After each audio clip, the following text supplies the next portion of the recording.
mysterious people who listen to emergency radio scanners. What is the creepiest pandemonius thing that you've heard over the airwaves? Story 1. I'm a cop. So listening to police radio is something I obviously do all day. Every day, car crashes, house break-ins, assaults, those are all routine. The calls that send chills up my spine are actually the silent ones, when you hear a radio squelch, and maybe one or two words from another officer, fight or gun, and then silence. Then there's just dead air, and everyone stops what they're doing while dispatch tries to figure out who it was and where they are. Story 2. I was fascinated with scanners when I was in my early teens. One night, back when you could pick up any cell phone call within miles as they were analog and unencrypted in the 900 megahertz band, I was scanning through the 900 megahertz band, and my scanner stopped on an in-use frequency. All I heard was, "And then he'll bring the Rottweiler in and let him you." How'd you like that? It was kind of shocking to my 13-year-old self. I think I switched frequencies when I heard that. Now I wonder what else was said. Oh. Story 3. I worked at an ER for a while, so the scanner was always on. One night, the ambulance was responding to a call about a young man that was unresponsive, and the mom was doing CPR. A couple of minutes later, it came in that it was attempted suicide, and then when they arrived, they called for a coroner and could hear the family screaming and crying in the background. Right after that, we get a call, and it's our coworker. Her son had hung himself with a belt in a closet and tried to resuscitate him, and she was hysterical. Truly heartbreaking. Story 4. I used to be a park ranger for a top 1 affluent town, and we carried police radios. I thought the summer was going to bring wild and exciting communications. These two events were most notable domestic abuse incident between a daughter and her mother. One hit the other like once, and there was a lot of yelling and temper tantrum behavior. Report of a white male walking down the street with a backpack and long hair. They sent police to question someone for walking down the street without a suit or polo shirt and having hair like Jon Snow. Story 5. Grew up in a remote area where police were hours away, so we all listened to scanners and would rush to help as a community until police got there. A neighbor called in a motorcycle accident up the street from our house at a bad curve where there had been lots of accidents over the years. My dad would often take us along to help. We rushed out knowing an ambulance is usually at least 45 minutes away. We pulled up to the motorcycle and a guy laying in the ditch. I knew something was different because Dad told me to stay in the car. It was his best friend. He was dead. It was one of the few times in my life I saw Dad cry. Story 6. My time to shine. My then girlfriend, now wife, worked the same city 911 system as paramedics. She worked days, I worked nights. She had finished her shift, and when home we lived together, I was working overnight. Around 3 in the morning, I heard dispatch send a unit to our address for a shooting. A lot of times these are unfounded, but I was still freaking out. The unit was operating on a different band, different radio band for different parts of the city, so my partner and I switched to that band to listen. We heard it was a confirmed death from a gunshot wound. I was crying and driving up to my house 20 minutes away, but then heard the report, 30-year-old male, gunshot wound to the chest, coroner request. I page someone who tells me again that it is a male, not female, that is dead in MY house. I call my girlfriend. She doesn't pick up. For some reason, I log on to Facebook and see a picture she uploaded of her and her niece at her brother's house. I totally forgot she was babysitting that night, still didn't answer who was in our house. Turns out 2 men broke into our house and one shot the other. I was scared thinking what if my girlfriend had been home, but the neighbor saw the 2 men sitting in a car across the street for a few hours, most likely waiting until she left. This was the worst thing to hear over the radio, and such a relief in the end. Story 7. I wouldn't say creepy as much as funny, and yes, it did cause a bit of pandemonium.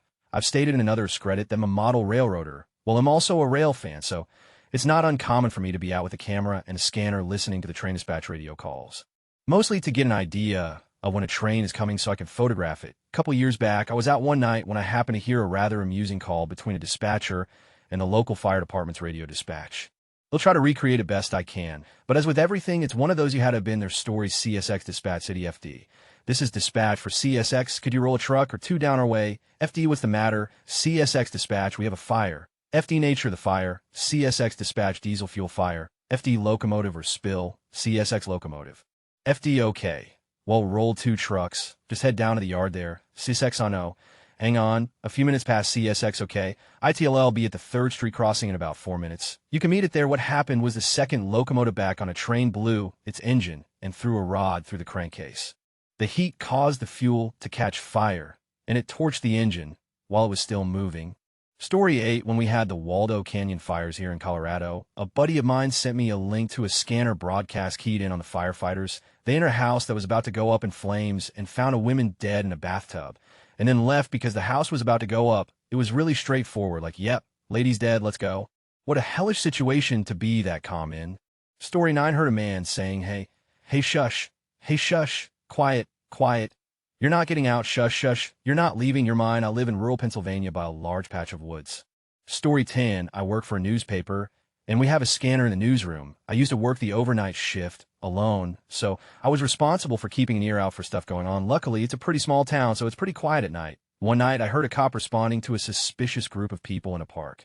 Then, dead air, which wasn't entirely unusual. I heard the call in moments later from the officer coming in to back him up when she found him shot in the head. Near death, I listened as the other officers searched desperately for the man who shot him. It was so scary hearing how desperate, helpless, and furious those officers sounded. That was several years ago now, and I will never forget it. Edited for typo. Story 11, my daughter and her husband live the next town over on something like a cul-de-sac. Let's say Elm Circle. Listening to the scanner, two young males rob a convenience store. Unusual for our town, the officers on duty post up at the major intersections after the dispatcher gives the vehicle desk. Looking for the car, they rob another convenience store. The LT reminds them all to actively watch for the vehicle. Suddenly, you hear one key up with his motor winding up fast, asking again for the plate number. Dispatcher calmly repeats. He calmly says he's in pursuit, gives his location direction, and you can hear he's got the engine pegged the out. Another officer says he's on his way to back him up, and first officer calls out his pursuit, just like he's giving a set of directions to a tourist. No raised voice, no tension in the voice at all. Mentally, I note that they are headed toward the town where my daughter lives. I hear the first officer say that they're throwing bags out at location. Engine still screaming, dispatcher repeating everything the officer says very calmly. Then they turn off main road on a side road, and side road to small road. At this point, I pick up the phone to call my kid, because these armed robbers are in her neighborhood. Her husband wakes up all confused because it's the middle of the night. I scream, get up, wake up. The cops are chasing robbers in your neighborhood. Well, they're not here, so I go back to sleep at that instant. Officer says he's turning onto their Elm Street, 1 block long, dead end. I go ape said, OMG, they're on your street. Officer calmly, but quickly says they're bailing. Am on foot, and dispatcher repeats, then silence. Total silence for like 3 minutes. My heart stopped. Finally, his backup starts saying he can't find him. Dispatcher calmly asks for location. No response. LT asks for location. No response.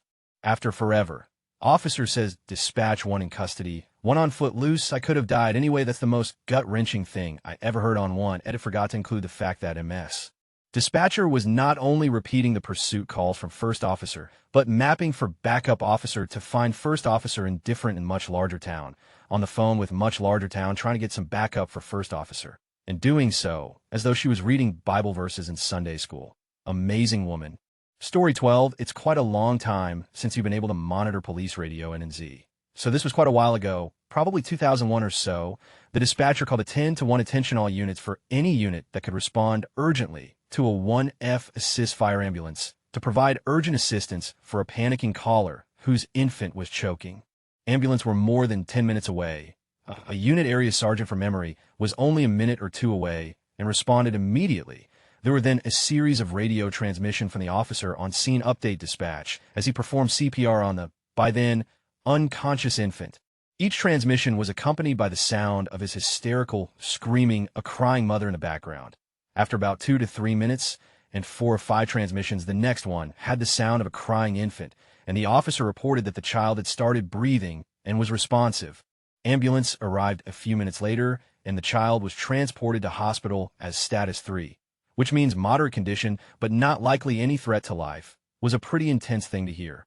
Conversely, the most amusing I recall was after a while where a number of officers have been doing area patrols around the area, in search of someone reported to have been exposing themselves to vehicles. One of the units on site radioed the Delta Dog unit to see if he was at the scene yet. His reply, almost immediately, was, yeah, I'm just putting my raincoat away. The description of the suspect, transmitted only a minute or so earlier, was a middle-aged man wearing a long raincoat. Story 13, when I was working for a federal government land management agency in Montana a few years back, something really creepy came over the repeater network. While we were working in a canyon that had very poor radio reception, we heard a very long, creepy, and drawn-out moan come over the air. This was followed by a very weak in both reception and tone, "Help me," in a woman's voice. All of us freaked the out. These weak cries for help kept repeating low guttural, "Help me," on until dispatch finally stepped in and said, "This is a federal emergency network. Unless you have an emergency, get off this channel." This was followed by another plea for help, then a gunshot, and screaming. Turns out two local crazies were out four-wheeling, going straight up steep embankments, when the ATV flipped backwards, pinning the man under the ATV. Both of them being high on some substance, they started freaking out. The man, being perfectly fine except for being pinned by the leg and high, started to hallucinate that he was bleeding out, pulled out his handgun, and shot himself to make it quicker because they were four-wheeling so far back in the sticks, a helicopter was needed to retrieve the body. Story 14 easy. There was a huge thunderstorm. Police mentioned a young black male brandishing a gun, dressed in nothing but a towel. HQ said something like, to confirm, armed young black male dressed in only a towel around his waist. Officer, ma'am, I didn't say anything about it being on his waist. Story 15a. Friend of mine likes to street race, so he keeps police scanners in all his cars so he can keep tabs on cop locations. One day, we had both ended up with a few days off, and we're just hanging out enjoying the fall day. In the late afternoon, we picked up a six-pack and parked his car down by the water, and we're sitting there enjoying the sunset and the beers as brothers should do when we heard the radio make a few beeps. He reached in the window and turned it up. Suddenly, we start hearing Somewhere Over the Rainbow start playing, which went on for about a solid minute and a half. At the end, the music just faded off and was replaced with a flatline tone like you hear from EKG machines. After the tone stopped, we heard a cop come over the radio and ask anyone have any idea what that was about? There was a bit of confused chatter after that, and then it went back to silence. It might just be us, but we find that song really creepy, and the entire little ordeal just seemed really odd.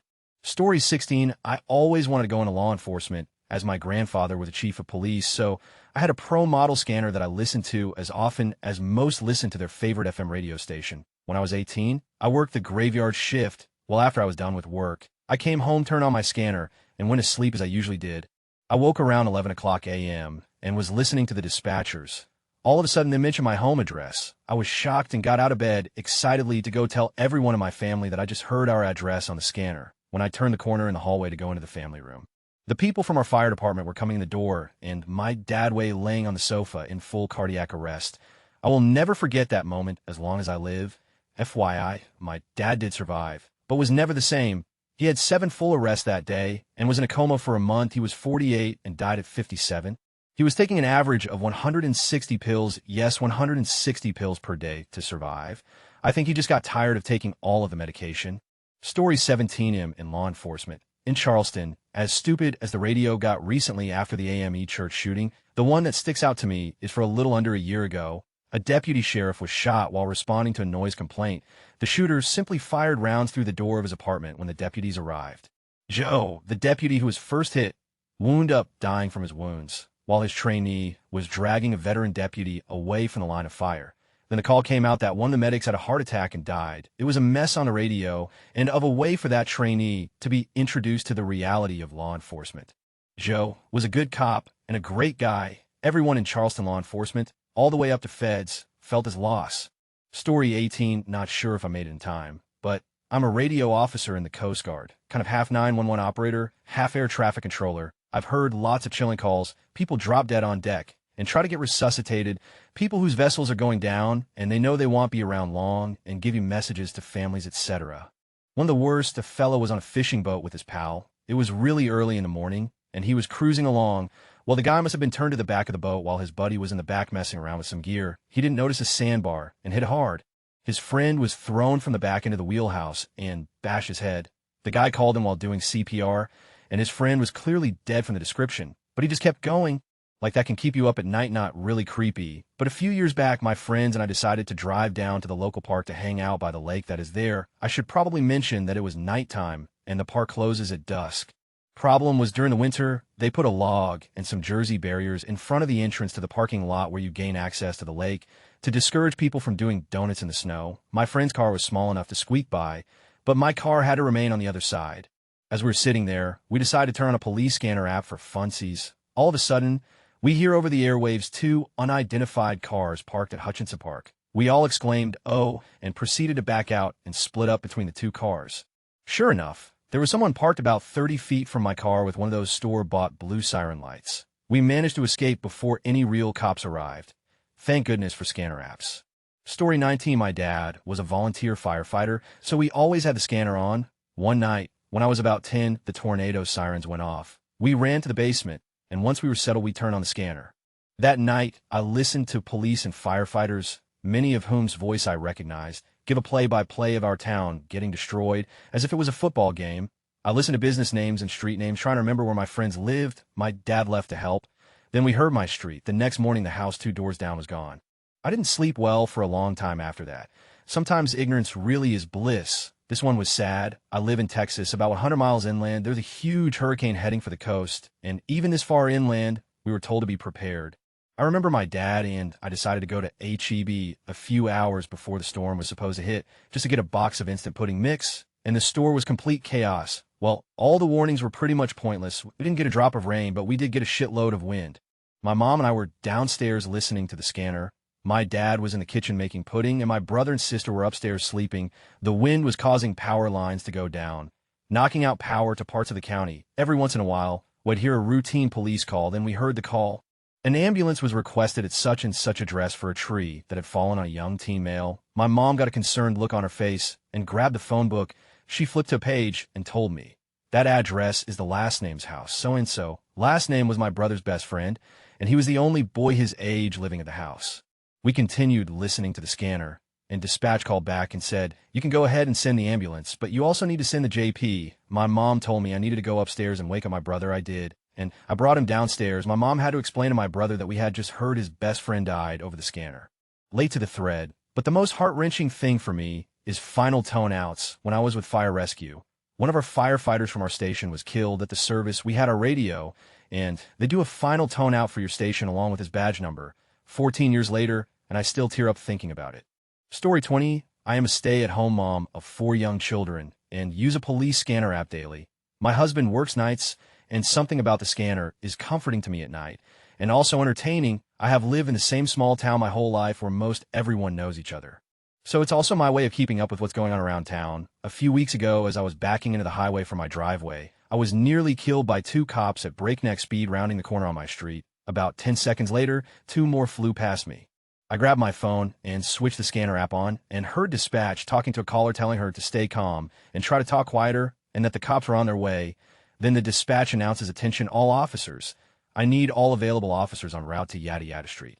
The caller is stating that she is calling from under her bed because she is hiding from several men who have broken into the home while she was in the shower. Caller advises there could be up to 5 men, and it sounds like they're moving heavy furniture out of the house. Caller is terrified and says these men are probably armed. A few minutes later, when someone comes back across the scanner saying that they're about to enter the residence from the back porch, all breaks loose. All I could hear was cops yelling hands in the air down on the floor, or "We will shoot you," followed by scuffling shoes, heavy breathing, static, and eventually I don't hear anything else. I call my mom and tell her something bad is going down near their house, but she hasn't heard anything about it. I was so nervous and anxious for the next few hours. I was really feeling horrified for the woman who made that call, wondering if she made it out okay, and also wondering who it was. A while later, my mom calls and tells me to go on Facebook and look at the page our hometown uses to post happenings in and around town, important announcements and information, etc. The latest post was about the robbery that had happened earlier in the day. The guy posting said he wanted to clear up any confusion about a break-in today and let everyone know that it was all a big misunderstanding. His grandfather owns several homes in the area and was changing air conditioner filters and tending a few other maintenance issues in one of his homes that morning. When he got to this particular residence with some of his workers, he knocked on the door, but no one answered. He knocked twice more, then called and left a cell message telling the tenant that he was going to be inside her home doing a few things for the next little while, so he wouldn't scare her if she drove up. The tenant was oblivious to all of this because she was taking a long, relaxing bath on her only off day of the week. She had music playing and didn't hear anything at all until she stepped naked into the adjoining bedroom. Then she heard voices of several men banging around inside her house, slamming doors, etc., and just flipped the F out. She calls 911. 15 cops arrive at the same time, guns drawn, throwing men around everywhere, while this lady nearly dies of fright. Then somehow in the skirmish, the landlord gets the cop to listen to him, and he tells him that he isn't a robber, he's the owner of the house. This whole situation happened at the worst possible time, too. The very minute the lady called 911. All but a few cops in the entire town were at the funeral for another cop who died 3 days earlier of a heart attack while he was pulling a teenager out of a wrecked car. It was a horrible situation, too, because the cop who died was an awesome guy we all knew and loved who left behind a wife and young children. So the entire funeral had to be disrupted when those cops were called out for backup to this situation that really wasn't even a situation at all. Crazy. Huh. Story 21, mid-90s, San Fernando Valley, CA.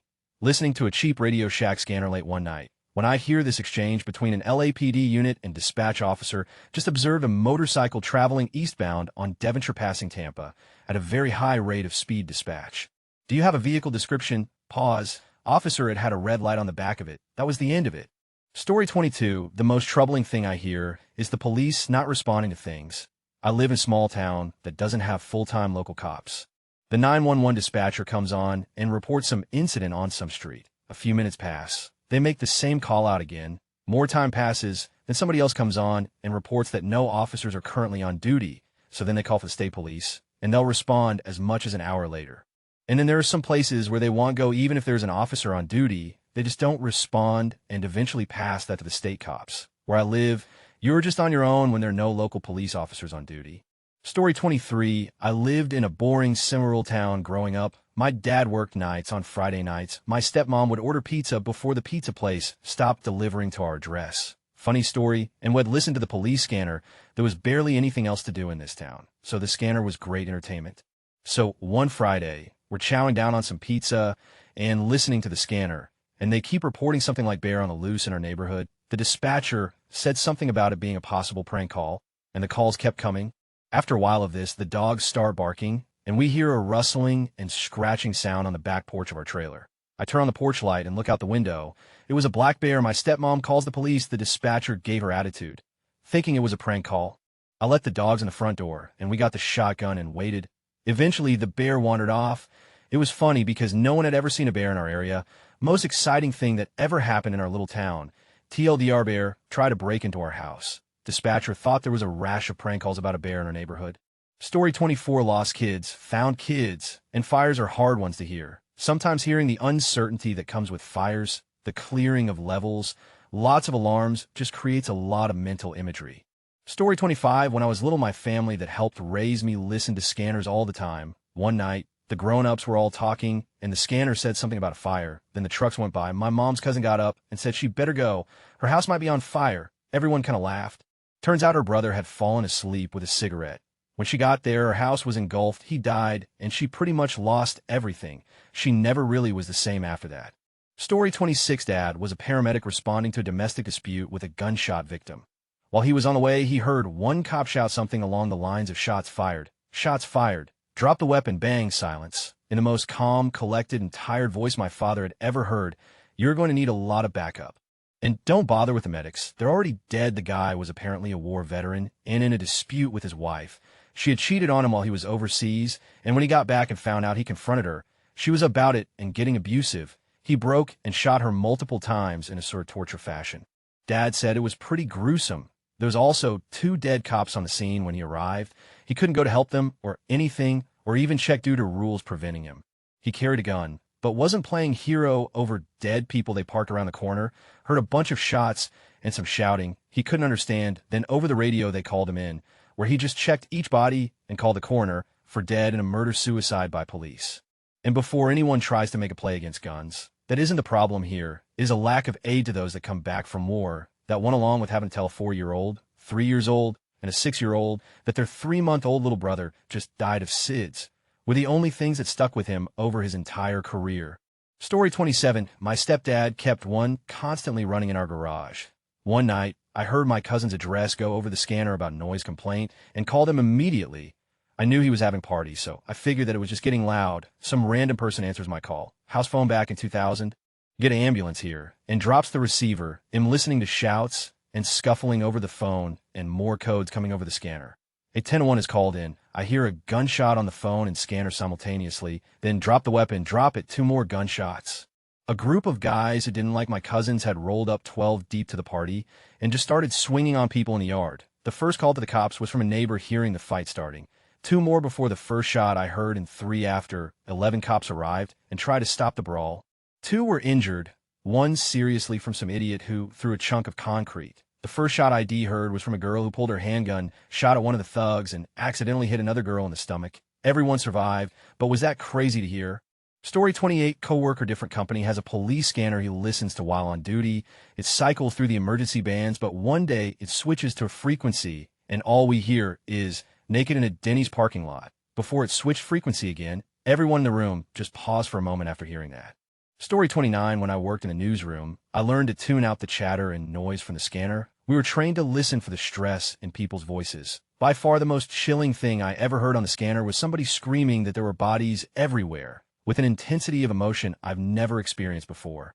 Turns out it was the fire at the station nightclub, where 100 people were burned to death. When I was about 14, I discovered the scanner that my mom had could pick up cordless phone calls. I'd spend hours eavesdropping on neighbors. Even after my mom told me multiple times to stop, I got addicted to it, even though most of it was boring. I did hear a single mom down the street get talked into leave her young child home alone to go hook up with a guy across town. But the one that freaked me out was the neighbor across the street. Him and his girlfriend argued on the phone for a couple of hours one night. Toward the end of it, she broke up with him. He was crushed and was in tears after much unsuccessful begging by him. She finally hung up. A couple of minutes later, he calls her back and says, "I just want you to hear this." I then hear, both through the scanner and through my bedroom window, a shotgun go off. I was scared shitless. I had just witnessed a suicide. I wasn't sure what to do. Part of me wanted to go tell my mom what I had just heard, but I also knew that I'd get in trouble. After what seemed like a lifetime, but was only about 20 minutes, a cop car showed up at the guy's house. They were in there for about a half hour before leaving. No ambulance or anything. I was so confused. A short while later, the girl calls the guy and starts to yell at him for being such an idiot. For what I could gather, he had just pointed the shotgun out his back door and pulled the trigger. That was the end of my eavesdropping. Story 30, my family believes we heard a nuclear disaster happen that was covered up. Edit, yes, I agree. It wasn't a disaster. Nuclear accident is probably a better name for it. My mom listens to the scanner like it's her job. It isn't her job. She's just nosy. Back before cell phones were common, and I assume interference was less. On clear nights, you'd sometimes pick up radio calls from really far away. We lived in New York State, and one night, probably 20 years ago now, we picked up a series of transmissions we think originated in Florida. It's so long ago now that I don't remember all of the tiny details. But basically, a semi-truck had gotten into a bad accident with a car on the highway. The contents of the truck were unknown to rescuers, who proceeded like normal, extracted the driver of the truck, and airlifted him in a helicopter to the hospital. Only halfway through the flight to hospital, the helicopter was ordered to land immediately in a field and to leave the patient and evacuate the helicopter and wait for hazmat to arrive due to radiation concerns. Meanwhile, they were talking all about quarantine of the crash site, setting up roadblocks, etc. on the radio, and it wasn't just what they were saying, it was how borderline panicked the dispatcher sounded that made the entire thing really creepy. Normally, these people don't waver no matter what they're saying, but you could tell this person was in near meltdown while coordinating the ground efforts of whatever happened. We never found any news stories or references of what happened. Story 31. This probably isn't quite what Opie is looking for, but he'll post it anyway. During the riots protests in Baltimore City following the death of Freddie Gray while in police custody, I started listening to the police scanner while at my office. I live and work in Baltimore, and my office is not far from where the epicenter of protest and eventually violence broke out. A call came across the scanner. Officer male number 1, wearing a suit, has a semi-automatic pistol on his hip. Looking for him now. Captain or dispatch, not sure, question him and check his ID. Find out what he's doing. Officer, he says he's Anderson Cooper's security detail. He's got credentials and license to carry. Story 32. When I was about 10, I had a couple of walkie-talkies. Now, I didn't have any just cheap walkie-talkies. I had my parents that they would use for hiking or camping so that if they ever got lost, they could reach pretty far and you could hear other frequencies broadcast on these. Well, one time I was scanning with one of them and a guy started picking up. I started talking to him and he told me he was Santa Claus and asked for my address so he could deliver presents this upcoming year. I got scared and turned it off and never heard about that guy again. He sounded like he was in his mid-years, and this was at like 1,000 at night when this happened. Story 33. I used to work for a radio company. There was a guy listening to the police scanner, and there was an accident. 2 families, including 5 children, had been run over by an out-of-control Mustang. They were my kids, along with my ex-wife, and her friend with her kids. Edit, nobody died. Due to sheer fluke and some quirks of chance and engineering, nobody even had to stay overnight in the hospital for observation. My son's now 9, my daughter's 11, and she just moved into middle school. She's got a tiny scar on her forehead from a piece of embedded asphalt. The accident was less than a half mile from an ambulance dispatch station. And I think when the call came in, they went all Gary Oldman and sent EVREONNE.